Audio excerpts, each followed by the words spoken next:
When was the last time you woke up excited for the day? Not because something huge was happening, but because you were genuinely happy that you are alive. As kids, that excitement came naturally, but somewhere along the way, we replaced it with stressing, worrying, planning, and constantly thinking about tomorrow. We always want to learn more and learn from other people, but what if we look now to the past and learn something from our younger selves? I recently realized something that completely changed the way how I think about personal development. It is not always about becoming a new person, a new version of you, but sometimes it's about going inward and looking at what abilities and what part of identity you let go just because you were growing up, but what was still within you and shaped who you are when you were a kid. But now as you were growing up and getting older, you lost these amazing abilities, and now it's time to reclaim them again, and that's what we are going to talk about in this video.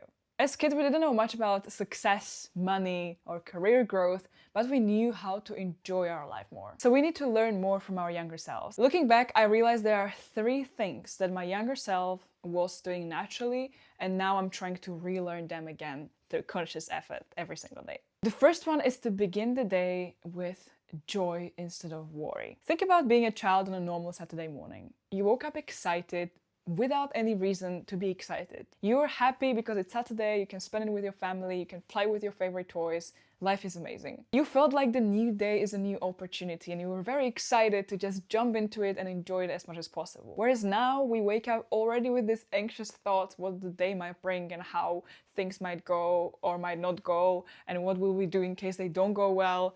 And we still are in this constant loop in our head, trying to catch up with the future we cannot really catch up with. But what if you change this and you gave your brain, instead of worry and anxiety, hope? I started asking myself this question every single day. What can I do to make today a good day? And notice the wording, not will this day be good, but what can I do to make this day a good day? This completely shifts you from being just a passive observer of your own life to someone who is actively creating your reality. This isn't about pretending that problems do not exist or some magical manifestation trick. This is about human psychology. When your nervous system begins the day with this feeling of safety, rather than anxiety and worry and threat, you'll naturally be more patient, more open, and more resilient when the challenges appear. The events of the day might not change, but your relationship with them absolutely does.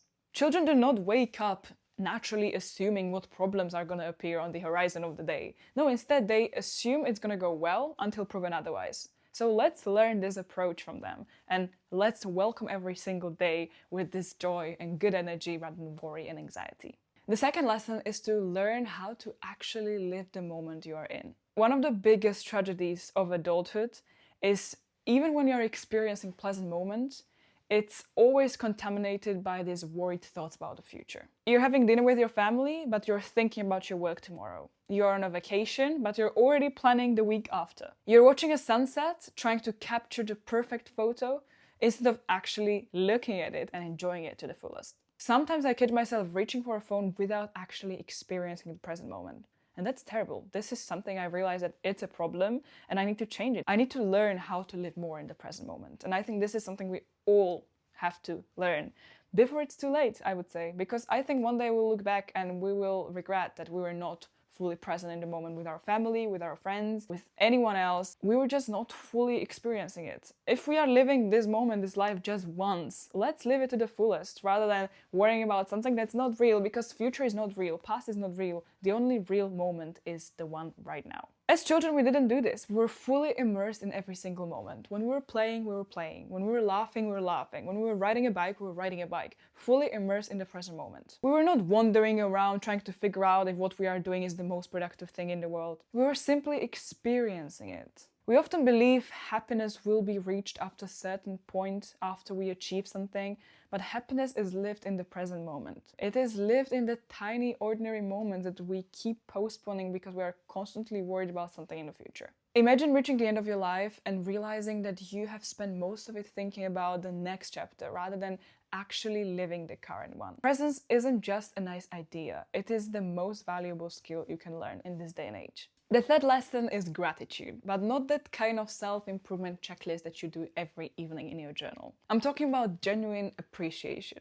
As children, we were amazed by simple things. A sunny day, riding a bike, eating our favorite cake. We didn't need extraordinary circumstances to feel joy and happiness because our attention was not constantly on things that we are missing, but rather on the things we have right now. And this is a big thing because as adults, our minds constantly adapt. The apartment we once dreamed of becomes a routine. The relationship we prayed for becomes ordinary. Our health is also taken for granted until something goes wrong. Gratitude isn't about ignoring difficult situations. It is about not letting them becoming the only thing that we notice. Every day there are countless things happening that we take for granted. We woke up this morning feeling good. We can walk. We can move our arms. We can see. The more I intentionally choose to notice these things more, the less my happiness depends on achieving a next milestone. Finally, all these things come together in mindfulness. Children rarely multitask because they are completely absorbed in that one experience. They are fully present in the moment. But we adults constantly split our attention. We eat dinner while scrolling. We watch movies while replying to other people's messages. We spend time with people while mentally preparing for things happening tomorrow. This is so wrong. We need to learn this from our younger selves,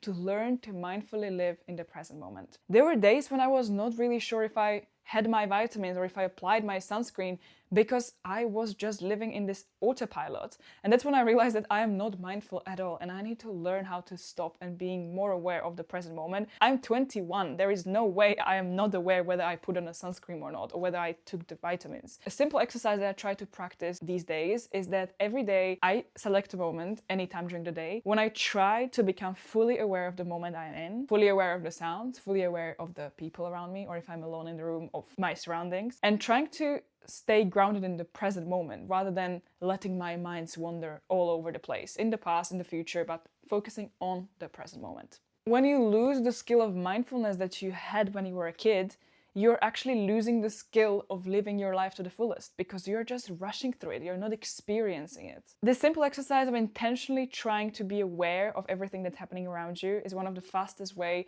to bring yourself back to the present moment. And when you fully experience one moment, your life becomes so much richer.